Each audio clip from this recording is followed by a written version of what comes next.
단독 개원의 가장 큰 단점이 하나가 있는데요. 병원이 힘들 때 점입니다. 내가 개원하는 방식에서는 이런 것도 챙겨야 하는구나를 알게 되는 유익한 영상이 되었으면 좋겠습니다.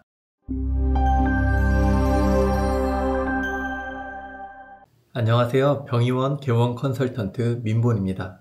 유비무한, 어떤 일이든 나중 일을 생각해서 준비해두면 좋습니다. 준비가 없이 큰 일을 당하면 당황하고 돌이킬 수 없을 때도 있습니다. 오늘은 개원 방식에 따라 미리 준비하면 좋은 것들에 대해 이야기해 보려고 합니다. 개원 방식을 나누는 기준은 크게 두 가지인데요. 첫 번째는 단독으로 할지, 동업을 할지, 네트워크로 할지, 즉 혼자 할 것이냐 같이 할 것이냐에 대한 여부입니다. 두 번째는 신규 개원을 할지 혹은 이미 운영 중이던 병원을 양수받아서 운영할지입니다. 오늘은 혼자 할지 같이 할지에 대한 이야기를 나눠보고 양도양수에 대한 이야기는 다음 영상에서 다뤄보도록 하겠습니다. 이 영상이 내가 개원하는 방식에서는 이런 것도 챙겨야 하는구나를 알게 되는 유익한 영상이 되었으면 좋겠습니다. 사실 단독이든 동업이든 네트워크든 상황에 따라 병원 운영 방식은 바뀔 수가 있는데요. 예를 들어 단독으로 운영하시던 한 원장님이 혼자서는 365 진료를 유지할 수 없어서 힘들게 봉지기를 구했습니다. 그랬더니 봉지기가 진료를 보는 날은 매출이 떨어지는 겁니다. 그래서 이 봉지기에게 지분을 주고 동업을 제안하게 되었는데요. 이럴 때 미리 생각해둔 전략이 있다면 수월하게 진행이 가능하실 수 있겠지만 갑자기 생각해서 제안을 하게 되면 상대방이 원하는 조건이 아닐 수도 있고 협상을 하는 과정에서 마음이 상해 어렵게 구한 봉지기를 잃게 될 수도 있습니다. 이제부터 말씀드릴 각 운영 방식의 장단점을 알아두시면 운영 방식 변경이 필요할 때 도움이 될 수 있습니다. 먼저 단독 개원의 장단점을 생각해 보겠습니다. 가장 많은 개원 형태인 단독 개원은 모든 결정을 스스로 할 수 있다는 아주 큰 장점이 있습니다. 그리고 단독 개원으로 성공하면 발생한 모든 수익을 혼자 누릴 수 있기 때문에 가장 큰 수익을 기대할 수 있는 방식입니다. 그뿐 아니라 내가 번 돈을 내가 더 마음에 드는 직원에게 더 쓴다든지 시설을 확충한다든지 이렇게 자금을 운용할 때 누구 눈치를 보지 않고 원하는 곳에 사용할 수 있다는 장점도 있습니다. 의사결정을 할 때 누구의 결제를 받지 않고 스스로 결정하면 되기 때문에 의사결정도 빠른 편이죠. 이러한 장점들로 단독 개원을 많이 선택하고 계신데요. 단점도 한번 살펴보겠습니다. 단독 개원은 초기 비용을 모두 혼자 감당을 해야 하고요. 문제가 발생하면 혼자 책임져야 합니다. 그리고 내가 쉬면 병원이 돌아가지 않기 때문에 여가 시간을 확보하기가 매우 어렵습니다. 단독 개원을 준비하시는 분들은 이런 점은 각오하고 준비하고 계실 것 같아요. 그런데 무엇보다 단독 개원의 가장 큰 단점이 하나가 있는데요. 그것은 병원이 힘들 때 더욱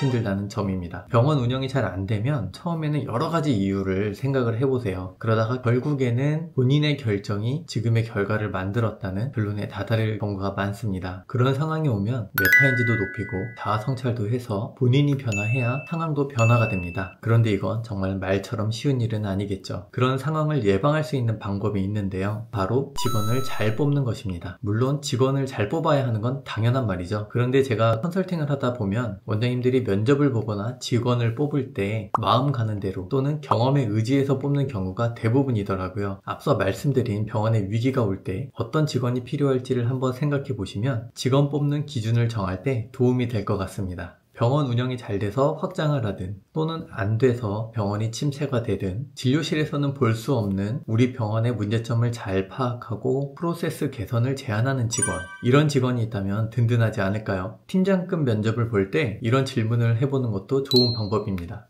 요즘에 환자들이 대기 시간이 길면 다음부터 안 온다고 하던데 이런 경험이 있으셨나요? 그럴 때 어떻게 하셨었나요? 요즘 야간 진료는 다들 기본으로 한다고 하는데 사실 직원 입장에서는 매우 부담되잖아요. 부담되는 가장 큰 이유가 무엇일까요? 어떻게 하면 서로 만족할 수 있을까요? 물론 그 자리에서 그 면접자에게 정답을 드리려고 물어보는 것은 아닙니다. 병원을 위해 고민해주는 직원인지, 기존 틀에 갇혀있지 않고 프로세스 변화로 돌파구를 제시하려고 하는지 면접자의 태도를 관찰하시면 좋을 것 같습니다.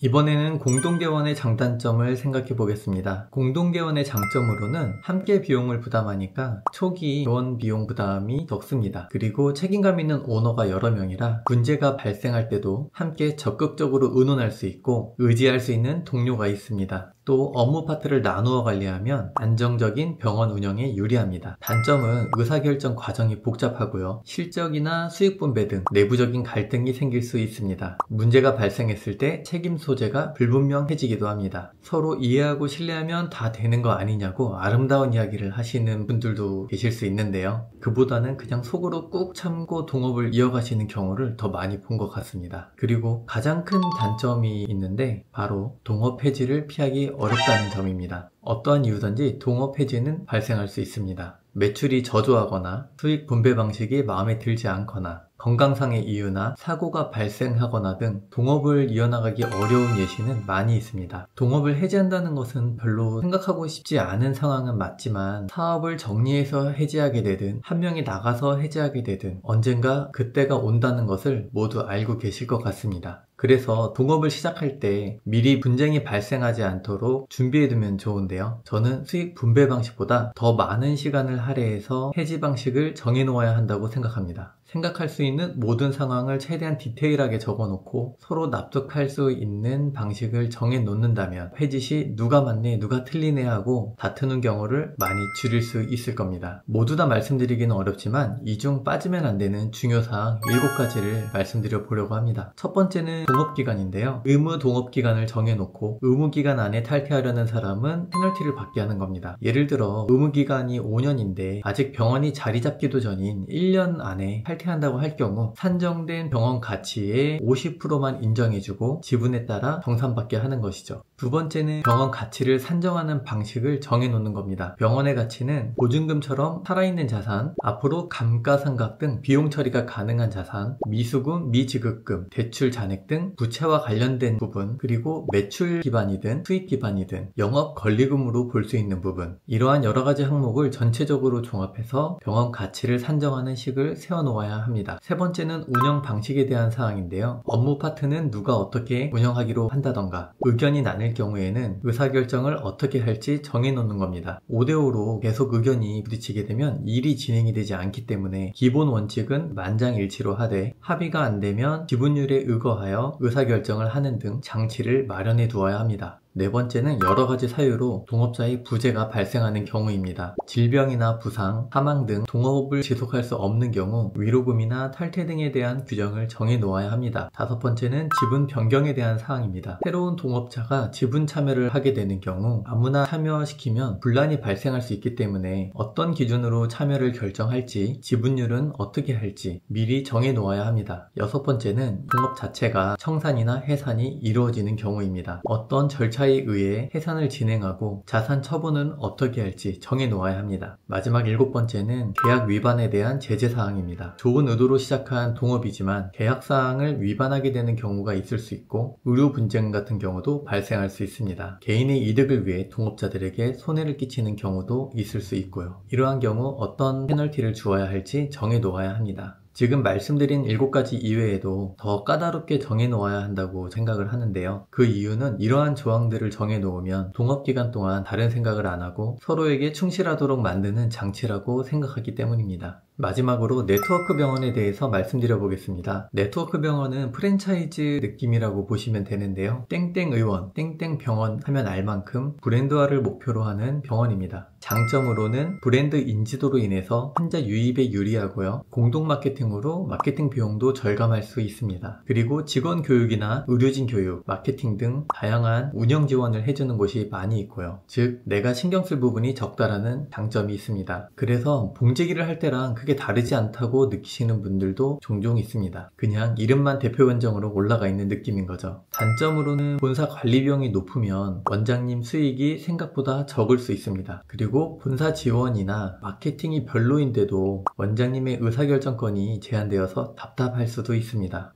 네트워크 본사가 원하는 그림은 원장님 병원이 잘 되고 그 수익을 적당히 나눠가지고 또 네트워크 병원을 늘려가는 것일 거예요. 네트워크 병원에서 발생하는 갈등은 보통 네트워크에 대한 설명이나 이해가 부족해서 발생하는 편입니다. 네트워크 방식 교원을 선택하셨다면 원장님께서 목표를 뚜렷이 하셔야 됩니다. 원장님의 목적이 추후 단독 개원이라면 네트워크 병원의 운영 노하우를 최대한 습득하셔야 합니다. 물론 본사는 최대한 적은 정보만 주려고 하겠죠. 원장님의 목적이 편하게 높은 수익을 올리기 위해서라면 사실 네트워크 방식은 맞지 않을 수 있습니다. 왜냐하면 원장님이 이익을 극대화하려면 본사의 수익을 줄여야 하기 때문에 상충되는 부분이 분명히 발생할 겁니다. 그리고 계약이 해지될 때에는 마치 동업이 해지될 때와 비슷합니다. 무엇보다 계약 중도 해지 시에는 동업 계약보다 훨씬 큰 위약금이 있을 수도 있습니다. 그래서 네트워크 계약을 하실 때에는 최대한 전략적으로 접근을 하셔야 하는데요. 본사는 여러가지 지원을 약속해주고 장점 위주로 어필을 해서 원장님께 많은 것을 베푸는 것처럼 얘기할 겁니다. 그렇기 때문에 마찬가지로 원장님도 본인의 진료 강점을 설명하고 나는 이런 사람이니 브랜드에 도움이 되고 수익도 잘 낼 거다 라고 어필을 하셔야 합니다. 적극적인 어필을 하셔서 초기 제안보다 더 좋은 조건으로 계약하시면 좋을 것 같습니다. 오늘은 단독개원, 동업개원, 네트워크 개원의 장단점과 단점을 보완하기 위해 미리 알고 계시면 좋은 점을 얘기해 보았습니다. 영상을 보시는 모든 원장님들이 개원하시려는 방식에 따라 잘 준비하셔서 좋은 결과로 이어지면 좋겠습니다. 영상이 도움이 되셨다면 구독과 좋아요 부탁드리고요. 궁금하신 내용은 댓글로 달아주시면 답변 드리도록 하겠습니다. 병의원 개원 컨설턴트 민본이었습니다.